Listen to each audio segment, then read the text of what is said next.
Who's going to salt the walk in the winter?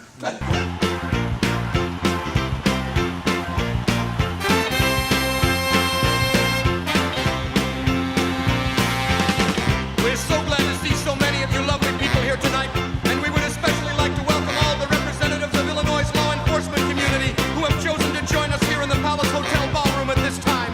We do sincerely hope you all enjoy the show, and please remember, people, that no matter who you are and what you do to live, thrive, and survive, there are still some things that make us all the same.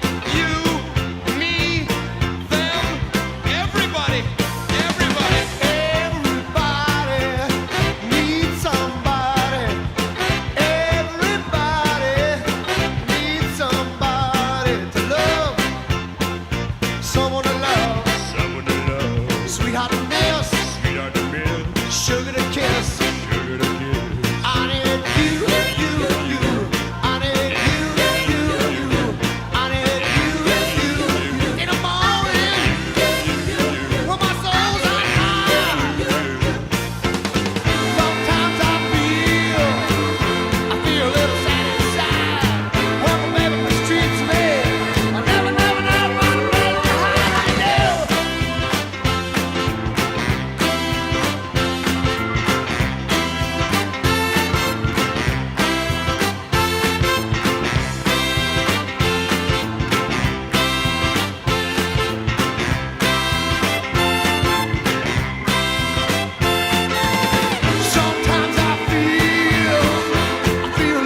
inside. When my baby mistreats me, I never run away to hide. I need you.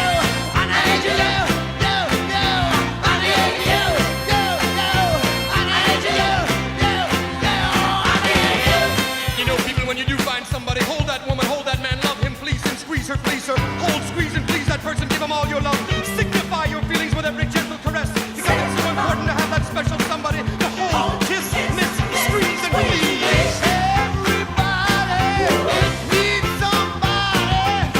Everybody needs somebody to love. Someone to love. Sweetheart to miss. Sugar to kiss. I need you. I need you. I need you. I need you. I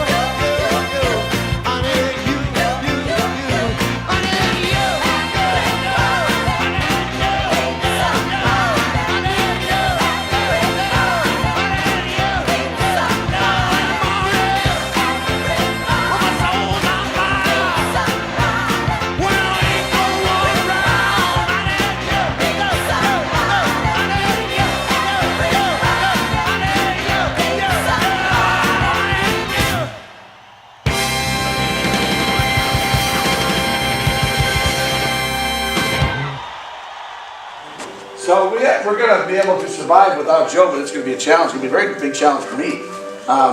Everybody needs somebody like him. Everybody needs somebody in the company like him. And I tell you what I want to tell you a little bit about, and some of the notes I made were what would have happened if. And I say that because Joe came to the office. I think he'd signed on in 98 or 99, I believe, is when he came on board. And he took his class over at Caldwell Banker. And he was in the office every day at Caldwell Banker. As you would know, if Joe's taking his class, it's every day. And he put in his hours every day. And he's over there taking the class. And he's thinking, he knows Bill Adams, he knows the group there, he's got to know people. He's thinking, that's where he's going to hang his license. And so for some reason, everything happens for a reason, he came and interviewed at Windermere. Dave knew him from some weddings that Joe had taken pictures of. And I met Joe for the first time. He came to my office, sat down, and we're going to do an interview. And he wanted to know about real estate, wanted to know what the expectations were. And I didn't know Joe at all. And I just said, sure, but let's talk. And so we talked about his background, about pictures, about so many years at Dorian Studios that he took pictures. And I said, geez, dude, you know what? You took the most intimate pictures of people's lives when they got married. I said, they trust you. And I said, your real estate business is going to go through the roof. He says, all we got to do is figure out how we tell them you're not a photographer anymore. He goes, yeah, I'm kind of tired of taking pictures. And I said, well, that's our goal then. Our goal is to make sure you let your sphere know that that you're not a photographer anymore. So he worked on that, and he said, but he's the only person in 28 years that asked me this question. You guys have heard it before, I think. He said, why would other agents want me to come to work here when I'm going to steal their business? Aren't we all competitive? Aren't we all trying to get the same deal? And I kind of sat there for a second, and I said, so? I didn't have an answer right away, so I said, tell me more. He goes, well, someone comes in and they know somebody else, and I said, well, Joe, there's this thing called ninja selling. And we just kind of started working on it back at that time, and I said, it talks about relationship selling, and I don't think anybody can steal your clients. So if you do a good job in being in the flow and staying in touch with your people like you've done before, no one can steal your clients. The fact is, I said, you come to work here, and you've got somebody that you know, and they want to buy a house, and you go ahead and you go show one of our agents a home, and you write an offer on that house, how excited do you think that person's going to be? Well, probably going to be pretty excited. I said, they're going to love you. I said, so all you got to do is take care of your people. And I said, and sell some of the other agents' listings, and you're going to be a hero. And he goes, okay, something stuck. And so he decided to come to us, which I can't thank God enough for that. So Joe joined us. And 2 weeks into working there, he comes into my office and he says, hey, I don't think we're supposed to do this, but I said I'd cover for Sally. And I'm like, Sally's pretty busy. Well, I know. I think the best way I can learn is by covering for somebody who's busy. So 2 weeks in the business, gone over maybe 3 sets of forms on the contracts, and he takes over for Sally Ashby, who is busier than heck. And so for the next week, Joe was Joe. Covered everything, ran all over the place, covered inspections, did all the stuff that you would do for a busy agent.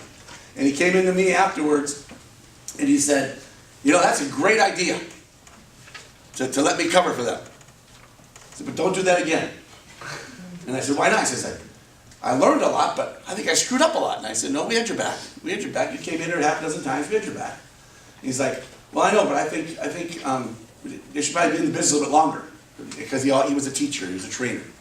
So I said, okay. So 2 weeks later, 4 weeks into the business, he comes to me and says, I think I want to go to ninja training. And I said, well, Joe, we'd like to have you in the business a little bit longer, in 4 weeks. He says, well, there's one in Colorado, and you said Larry King was where I should go, so I had to go there. I said, all right. So Joe went there for a week, came back, and it was actually a ninja retreat at the time. He came back, he was so excited and so jazzed about it, and he comes back, he goes, but you know what? I think you ought to wait a while before you send people. I said, really? Why's that? Well, it's a lot of stuff in there that I hadn't been doing yet. I said, okay, yeah, that's true. You're right. But we'll make it work. And so Joe was always the one that would push himself and push you guys. And the thing I remember for you guys that I know that Joe and I had disagreements on, and I have come to light to realize that he was correct, and that is, I like to manage where I like to get to know you, feel good, let's see, we can't get up, you do something wrong, I want to figure it out, I want to, hey, how can we make this work? You're independent contractors. And Joe just tells you, as Melinda shared with me last night, she said, Melinda Phillips said, Joe said, what time can you be here? And she said 9 o'clock probably every morning. You went and got a file, wrote 9 o'clock, you gave it to her, said, here, you gotta be here at 9 o'clock from now on. Oh no, he put it in his file drawer. In his file drawer? Probably full of bad things. Exactly, yeah. And so Joe said floor time. He says, you don't leave floor time unless there's a nuclear attack. He says, I don't care if someone calls in, I don't care if someone walks in, you don't leave floor. You tell them, I'm tied up until 2, I can meet you at 2:15. And Joe and I didn't always agree on that. But looking back, it's the best thing he did, because he gave you guys discipline and told you that I have to take control of the situation with the client. And so Joe's attitude toward floor time was, you're there and you're on time, you're going to be there. So Joe has given us a lot of direction, a lot of support. But what if he hadn't joined us? I can guarantee you right now, if he hadn't joined us, this group wouldn't be here. This group wouldn't be here. Okay? This company would not be here if Joe had not joined Windermere. I can guarantee you that with all my life. Okay? So as we move forward, you have to remember and work in the honor of him. He's alive, he's functioning, he's going to have a great time retiring. But this company is something that Joe built, and Joe is proud of, and Joe wants you to be the professional that nobody else is. And he's relentless on that. He gets upset. We have conversations, and he's mad because we're not doing things the right way. And I'm saying, well, Joe, I know, but he goes, no. One time I asked him, I said, so if you could do anything you want to do, I said, I always wanted to be a baseball player. I love baseball. I wish I could have been a baseball player. And it was before they made the big money. I just love the sport. And he loves basketball. So I said, Joe, you want to play basketball? Play college basketball or pro basketball? And it surprised me, his answer. He sat there, he looked at me, and he goes, no. I said, really? He says, no, I want to be the ref.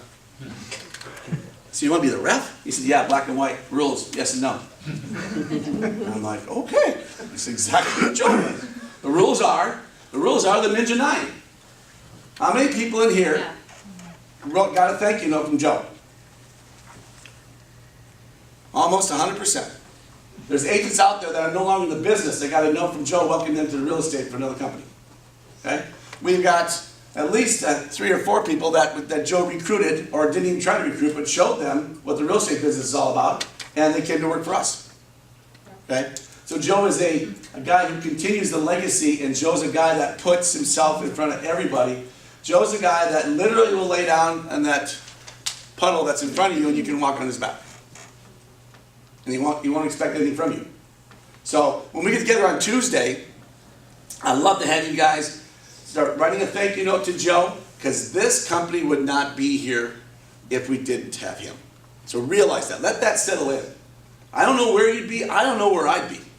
I sure in the heck wouldn't be in the position I'm in if I had not been lucky enough to strike a relationship with him when he came in, and we were able to work together. And he said, I think I'm going to come to work here instead of Coldwell Banker. And I'm like, at that time, I'm like, okay, great. I think you do a great job. I look back now and I said, oh my gosh, how fortunate were we that he made that decision. Okay? So, Dan, you want to make a point? I just want to say, at the time that he took his classes, Kelly Allen and I were at Coldwell Banker, and we were so excited because he was coming to Coldwell Banker. Well, when he got his license, it was also his birthday. And so we planned this big party and got a birthday cake, and all the agents came in, and Joe never showed up. He went to Windermere instead. And guys, there's that moment in time where you look back and you just don't know why. I do not know why. I was looking out for you. He probably was. He probably was looking out for me. Because, and then I tell you what, there's another thing that changed the course of our company and our direction, changed the course of my life was, we were in a situation where now we have 2 offices at the old Windermere when we were one big company, we had 2 offices, and I was running the one over in Richland. And Joe was kind of running the one over in Kennewick. And he was really basically running the one in Kennewick. But he had all the authority and he had all the responsibility and no authority, and he wasn't getting paid anything for it. He was just doing it because it was Joe. And that's just what he did. So I came back, Dave was on vacation, and I came in, I sat down and talked to him, and I talked to Pam, and Pam was like, man, he's just putting out hours, his business was suffering. So I said, Joe, you gotta go back to selling real estate. You're not paid to do this. We'll figure it out. And we ended up hiring someone else. We had to have someone else to do that. And so at that time, Joe said, you know what? I'm coming over to Richland. And then another moment in time. If he wouldn't have came to Richland, who knew what would have happened? He came over, and when this company started, I've told you 1,000 times, and I will repeat it till I die, that was the guy that I called when I said, we got to go for a walk. We got to go for a drive. We got to talk about this. I think we're stupid. We shouldn't be running a real estate company. I can't do this. And he was like, wait a minute. Okay, wait a minute. What'd you do before? Yeah, okay, do that. Then we go for a drive, and he just listened. When we get done, he'd get to the office, he'd stop and he'd go, okay, now you're going back in, you're going to work? I said, yeah. He says, all right, if you need me again, call. And that was it. That was all it was. Go back to work, do your job. I'll do mine, Patty will do hers. Just go to work. And I tell you what, it wasn't once, it was a half dozen times. When I went to him thinking, dude, I don't know what we're going to do. And now, I think he comes back to me going, dude, I don't know what we're going to do. Because he's learned a lot, and he's also shown us a lot, and I guess I just can't summarize in words how he's made an impact on so many people. And I just hope that each one of you can make an impact on one person the way that he made an impact on so many people. For those of you that are just starting to get a chance to know him, I'm sorry. Yeah. I really, really am sorry. Because maybe someone in here will step up and be the Joe Mullins to you. Maybe someone will step up and tell you that, we'll call it straight and say, you know, if you want to be successful, the first thing you better do is start showing up. Because he just called it spade a spade. You're not showing up, he's not going to make it. Okay? That was the rules, black and white. So, I'll leave it with this, and then we'll take some videos in the other room, and if anybody wants to say anything this time, they certainly can, but I read this, and I saw it in the video, and it said that people will forget what you said, people will forget what you did, but people won't forget how you made them feel. And universally, people will not forget how Joe made them feel. Clients loved him. Absolutely loved and adored him. You guys loved and adored him. He gave away way too much commission to you guys by sharing listings. And I said, Joe, he had a company card and he wouldn't use it on things. So we just wrote checks, and he'd give us the checks back. So we write the checks to pay him. He didn't realize that. Joe, don't listen to that part. Because he just was a giving guy, and he's always been blessed with enough, more than enough, to do what he wants to do. So we're gonna forget what Joe said, maybe. I don't know, it's gonna be my ear for a long time. You forget what he did, it's also gonna be hard to do. But I sure won't forget how he made me feel. It made me feel like I was the most important person in the room, I was the most important person, and he told me over and over again that I changed his life. And I just looked at him and I said, I appreciate that, bud, but in my heart and hearts, I know it was the other way around.